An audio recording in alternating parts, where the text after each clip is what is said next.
It's summertime. You know what that means? It's time to get sick. Everybody, you have to get sick. Hello? No, what do you mean you're supposed to have a sick time? Now you're supposed to get sick. And I'm the only one sick? Okay. Let's talk the NBA summer. The finals are over. It is officially summertime. It is well into the summer. Let's talk free agency and the summer and the NBA draft and all that stuff. The draft is what, on Tuesday? I know nothing. I'm going to make a video about the draft as if I know something, so when you watch that, pretend that I know something. The main story is Giannis Antetokounmpo, and today we got a groundbreaking new development in the Giannis trade saga. Giannis Antetokounmpo reportedly doesn't want to leave Milwaukee. He wants to leave the Bucks. Yeah, basically Giannis has been trolling us this entire year. The Bucks have been trolling us this entire year, dangling Giannis in front of everybody at the trade deadline where it actually seemed like it might happen, and then it didn't happen. Now here we are in the summer where everybody said it would happen, and please God, can we get this trade over by the trade deadline in the next few days? Please, can we get it over? Because there's been reports that now the Celtics are involved, the Celtics and Jaylen Brown, obviously the Miami Heat are involved in whatever their packages of Tyler Hero and Khalil Ware and other young guys, Jaime Jaquez and whatever. All I want to say is this needs to be done already, and that the Celtics should be like dying to get Giannis, because we just saw Jaylen Brown as the best player on the Celtics for a full year, and that was fine. And Jason Tatum came back, and that was fine. But this is the time to sell high on Jaylen Brown. I am not a fan of what his contract can look like when he's making $70 million alongside Jason Tatum. This was supposed to be a gap year, and he obviously proved that he's more than that, and that's great for him. But I think that this is the time to go and get Giannis a real, real guy beside Tatum, because Jaylen Brown is never going to have this much value again, and I'm just not a fan of what this will be in the future. Obviously, you can say the same for Giannis and his age and his health condition and all that stuff and potential fit alongside of Tatum. But Tatum and Giannis on the same team, I'm sorry, is that not just like the definite winner of the East? I mean, obviously you can say with the Knicks, with the Pacers, all that, nothing is guaranteed in this league. However, that's a scary pairing. Same for Miami. You should trade everything you got for Giannis, even though you got nothing good to trade for Giannis, because it's Giannis. I see so many people saying like about the injury and the age and all that stuff. This guy has been a top 5 NBA player since 2019. And I don't really see it going down for him, other than like he's coming off these injuries. You can say that. But at the end of the day, you only can trade for Giannis one time. You really can. So I think both teams should get on it. I think like reportedly the Minnesota Timberwolves should also get on that. I think that would be good for them. Some other offseason news, like it said, Celtics are reluctant to package much more than beyond Jaylen Brown in a Giannis trade. Sure, I think that would have to be a 3-teamer. I don't see the Bucks actually wanting Jaylen Brown. I don't know why they would want him. So a 3rd team would probably have to take Jaylen Brown. Bucks, Celtics, Spurs, and Heat all interested in Isaiah Stewart. Sure. Celtics asked about Rudy Gobert at the trade deadline. Sure. Utah trading up from number 2 to ensure it selects AJ DeBonsa is unlikely.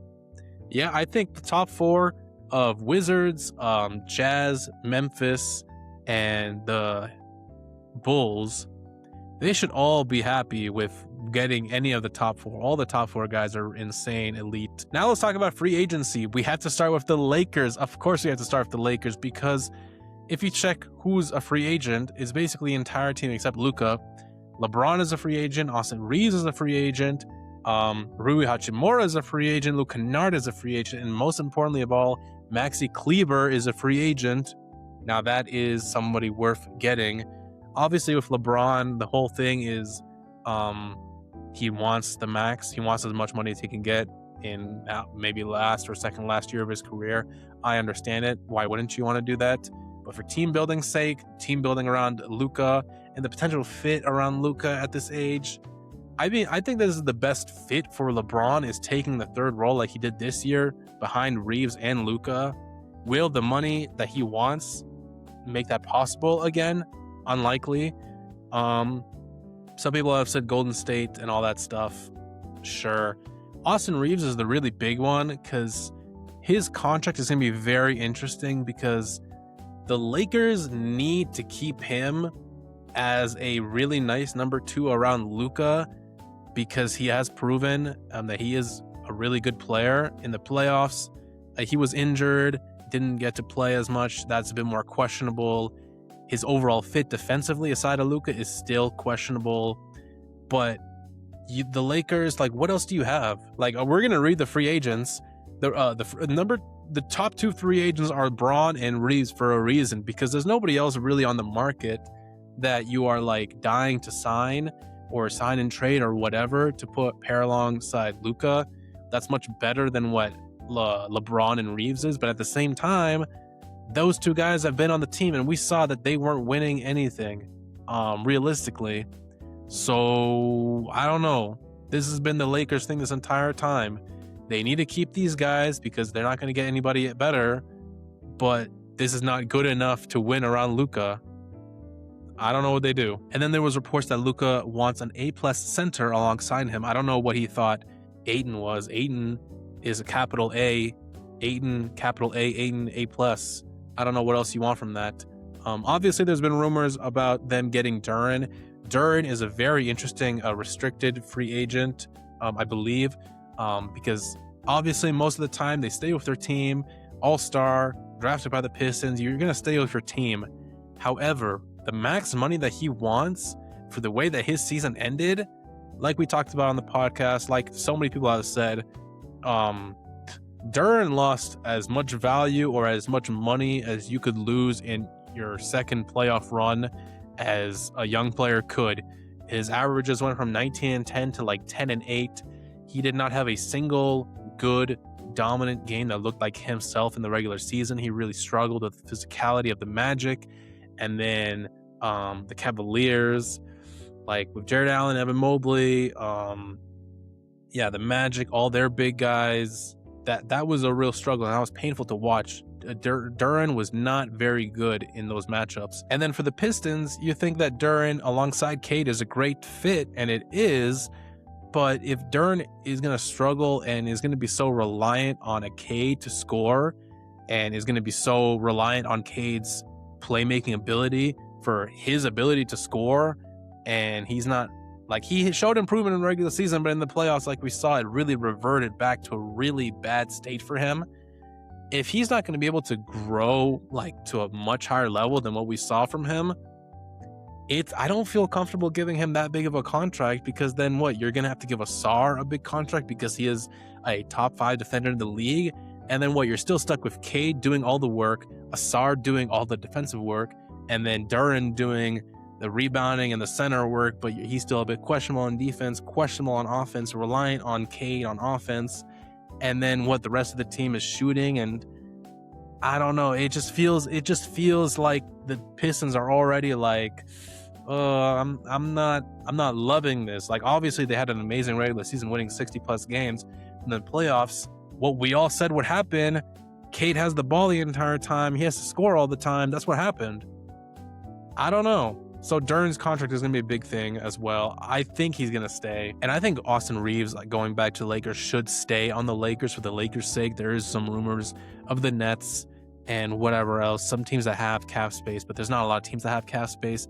I think the Lakers should try and keep Luka and Reeves and do some other stuff. Maybe go for Duren, but I'm not really loving all the options that they have for themselves. I don't know. Another interesting thing, Trae Young declined his player option. I think he's going to stay on the Wizards. I think he should stay on the Wizards for his own sake. I think the Wizards should try and keep him.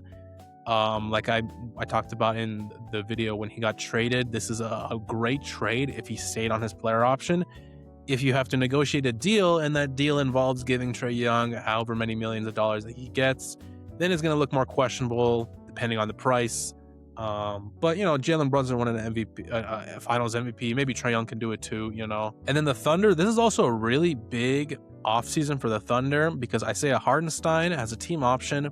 I think he is vitally, vitally important to the Thunder. I think that the Thunder should do everything in their possibilities to keep him. more than just a year. So that means, negotiating a contract with him, because as we saw in the playoffs, he can guard Wemby like Chet cannot. He provides rebounding like Chet sometimes doesn't. And outside of him and Chet, the Thunder team is pretty small, it feels like. So he has just been such a good connector on offense. That floater that he has over Wemby, he had multiple games in the Thunder Spurs series where he was the first couple points for the Thunder. Like, that was vitally important. On the same hand, Lou Dort is his player option is up, he has a team option, I'm sorry, for like 18 million. I think his time on the Thunder is over. I think, he's been a great player for the Thunder, homegrown. He is being paid too much to do not enough. Defensively, he wasn't able to show off his best in the Spurs series. Offensively, he couldn't hit the side of a barn, and doesn't have much off the ball juice. And then all of a sudden, you gotta, Cason Wallace. Cason Wallace is right here. You gotta extend Cason Wallace. Cason Wallace is maybe a better defender than Dort at this point, and at least has a bit more offensive prowess than Dort for sure at this point. But then for the Thunder, you got Shea and J-Dub and Chet, and then Isaiah Hartenstein, and then Cason Wallace, and then Caruso, and then it's starting to get really expensive. And I feel like Dort is the odd man out in this point. I think this offseason is also going to be very huge for the Minnesota Timberwolves. Ayo Dosunmu is up for a contract. I think he's going to get overpaid. But, he had 40 points in that series against Denver. He deserves a bag, even though I don't know if he'll be completely worth it. But this is a big offseason for the Minnesota Timberwolves. This experiment with Randall and Ant, I don't know. I don't really like it anymore. And it's like, okay, what's next? Because we got to put somebody beside Ant to win in this deadly Western Conference. And Gobert is your defense. Anthony Edwards is your alpha male number one guy. Julius Randle, you're going to have to get something for him. I don't know from where. And, there's the Giannis rumors and all that stuff. It's a very interesting situation over there in Minnesota. I think they're going to have to do something because this team, they can't run it back. They can't run it back. We saw they can't run it back, okay? And then the Cavaliers, all bets are off for what the Cavaliers do. Obviously, going to these conference finals for the first time since 2018, that's nice. But, getting swept in embarrassing fashion by the Knicks was pretty rough. Trading for James Harden, his contract has a player option, but like they discussed, he would decline it and they would sign a bigger one of him. Where does Donovan Mitchell go? Is Evan Mobley going to get traded for Giannis? I don't know. All bets are off for the Cavaliers. I really don't know. But if I were the Cavaliers, I would try to keep Harden and then eventually flip him for later. Who's going to get tricked into signing Peyton Watson for a huge bag? Is it going to be the Nuggets? I don't know. If so, the Nuggets... Oh, so the Nuggets are also a big offseason guy. What are they going to do? They lost in the first round. Jokic, Murray. They traded MPJ. They thought this team was the biggest depth, the most depth they ever had. And they got embarrassed by the Timberwolves. What are they going to do? Who is going to pay for Mitchell Robinson? Because I don't think he can stay on the Knicks. The Knicks are a very expensive team, and he's up for contract. I don't think he's going to stay there anymore. And then what is Walker Kessler's problem? Reportedly, he was offered 5 years, $140 million and turned it down. What? Are you serious? Walker Kessler?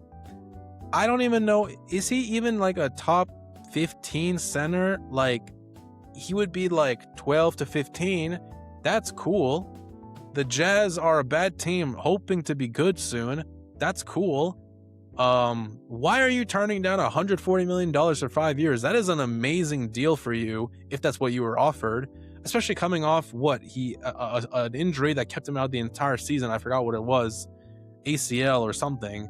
Whatever that injury was, it kept you out the entire season, and they're offering you still $140 million and you're turning it down? Are you out of your mind? And then there's some other guys that are notable free agents, unrestricted or restricted. Porzingis, I'm going to stay with the Warriors. CJ McCollum, he's going to stay at Hawk.